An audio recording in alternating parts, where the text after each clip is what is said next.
Hey, welcome to another episode of Sip and App. Today, I'm showing you how to make these rich and buttery cookies that are perfect with your morning coffee or as the sweetest finale to any meal.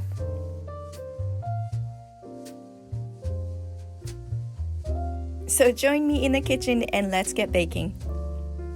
First, we are going to dry roast our almonds in the oven for 7 to 8 minutes.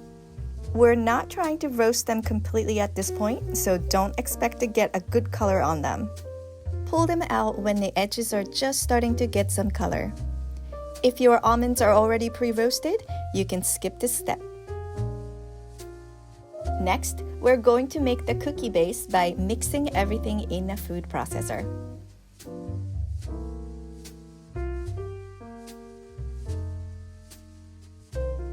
You can do this in a stand mixer or even by hand, but the food processor is the fastest way. As you can see, you only need to pulse about 10 times for 2 seconds each.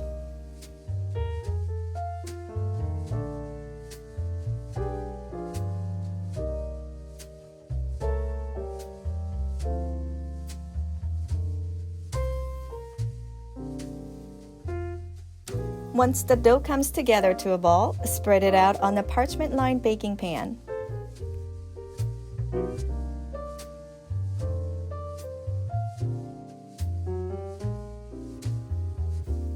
This is such a delicate dough that instead of using a rolling pin, I find it easier to flatten it first by hand and then keep pressing it using something flat like the bottom of a glass like I'm doing here.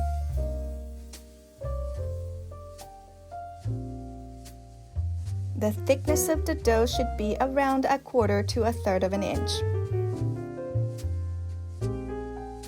Once it's nice and even, prick or duck the dough all over with a fork.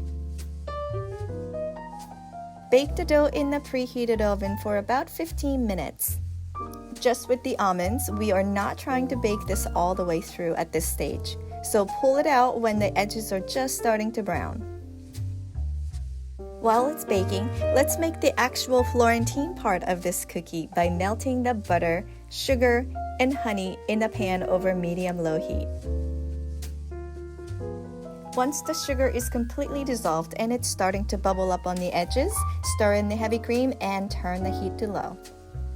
Keep stirring until it thickens slightly. But again, with everything else in this recipe, we're not trying to get much color at this point. Finally, mix in the sliced almonds and turn off the heat.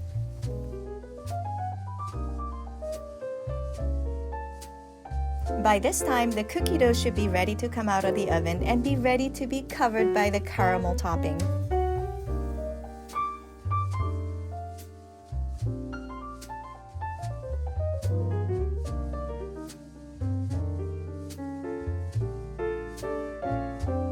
We're finally putting this whole thing back in the oven for one last time for about 20 to 25 minutes until the caramel topping turns dark brown.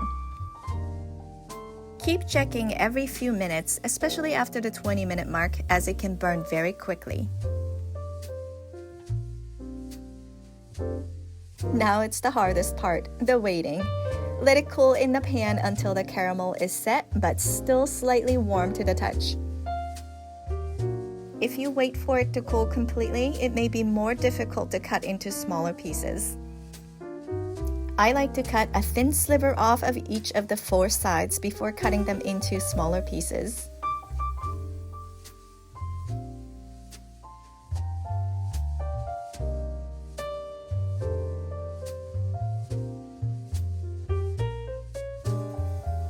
Today I'm feeling like triangles, as you can see.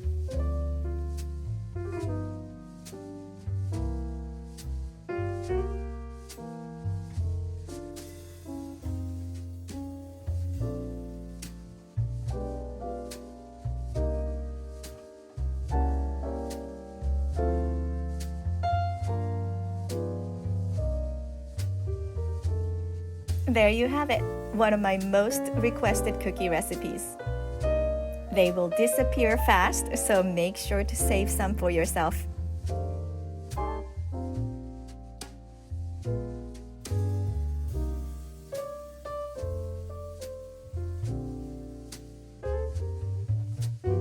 Thank you for joining me in the kitchen today. If you enjoyed this episode, be sure to subscribe to my channel so you don't miss any of my future videos.